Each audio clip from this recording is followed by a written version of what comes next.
gotta love to be gone back yet. Love turns into time, you don't grab it. This video is brought to you by T-Blocks. Enjoy the content now, but stay for the shilling later. Welcome to another solo review, where the new year kicks off nice and grandly with a new Attack on Titan chapter. I was very surprised that we got this like a few days before the end of the new year, because that's like basically 2 Attack on Titan chapters in the month of December, so... You know, it was like a nice little end of the new year treat, and especially because, you know, if you've been following my solo reviews of Attack on Titan, I've been kind of bitching about it, because I kind of wanted the shit to hit the fan, the maximum craziness and big reveals, and we didn't quite get that with Chapter 100, but oh man, did Ishiyama deliver with this one. We got everything I wanted, and then some. This was an amazing, fantastic chapter, and I loved every page of it, and it was amazing. Basically, you know, it looks like poor little Billy Tibber is out of the game for, you know, good, sadly enough. As much as I wanted him to be like the big grand final villain of Attack on Titan, it looks like he's gone for good, and, you know, he was not the bearer of the Warhammer Titan. It was actually his sister who's standing off to the side, and she assumes the Warhammer Titan form, and it's a great design. I just love, like, her titanizing, and then Eren, like, you know, doing the thing you almost never see, where he just, like, beats the crap out of it before it can fully titanize, and the Warhammer Titan is really, really badass. I was really surprised. I was not expecting that kind of design, because it's much more sleek than I was expecting it to be, because, you know, when you think Warhammer Titan, you're thinking this big hulking thing that's gonna have a giant, you know, Warhammer, and, you know, there's even some artwork of it, like in the ancient Titan days, where they show it off in the Great Titan War. But, you know, it was very much a sleek design with this sort of cool little, you know, armor coat over it. The best thing I could describe it to is it looked like something that came right out of Evangelion. That's probably the biggest, you know, closest comparison I can think of, because it definitely felt like something that Hideaki Anno would design. And, you know, there are a lot of, like, little Attack on Titan touches that are kind of homages to Evangelion, so in a way it shouldn't be too surprising to see that the Warhammer Titan, you know, kind of follows suit. And the battle between, you know, the Warhammer Titan and Eren is fantastic and epic. You know, he does the best he can, but the Warhammer Titan has this really cool ability. It can make spires and spikes grow from the ground, and it can also, you know, the actual Warhammer of the Warhammer Titan is like this sleek thing that sort of like grows, and it's like this surprisingly elegant pole. It's like less a Warhammer, and it's like just like a giant sledge on top of a thin pole, and it was completely badass to see. And, you know, if that wasn't good enough, you know, after the Warhammer Titan defeats Eren, I am still recovering from a cold. This is probably why I didn't get this review out a few days earlier.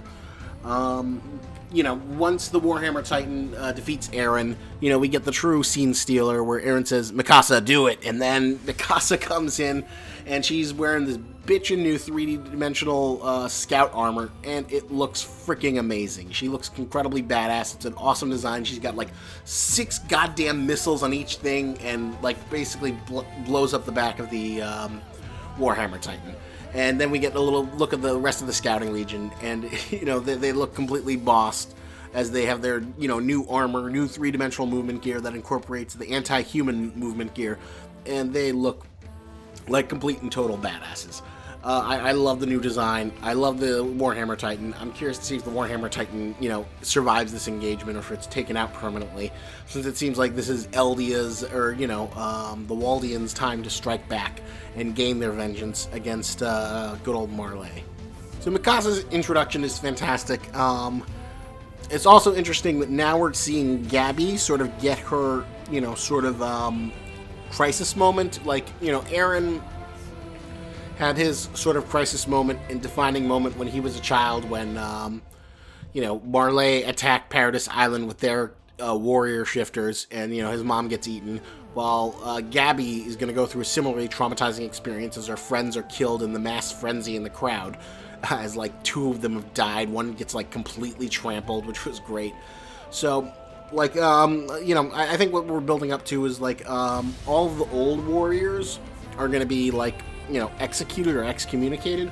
They're going to be forced to pass on their Titan powers to the new warriors, because this will be considered to be such a big, disastrous failure because it'll basically be Waldian's victory of Paradise Island.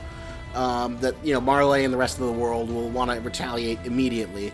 And because the, you know, initial warriors were, you know, not there on the spot to stop Eren, what they'll probably have to do is, you know, be forced to give it up to the new young generation. And then the final arc will see, you know, the big siege of Paradise Island. And I am looking forward to seeing that. I think that's going to be the final thing. And then we see, like, Eren will be forced to confront, you know, his past, and Gabby, who's basically exactly like him. And he seems like he's completely unaware of Gabby, so even though he's been infiltrating him. Another interesting development is the fact that, you know, Mikasa says, Eren, please come home, implying that, like, you know, Eren kind of acted independently or has been deep undercover for a while. So that's obviously something we'll have to see in the backstory later on. But, you know, overall, this was an amazing chapter. 10 out of 10. Great, best chapter of Attack on Titan in a long time.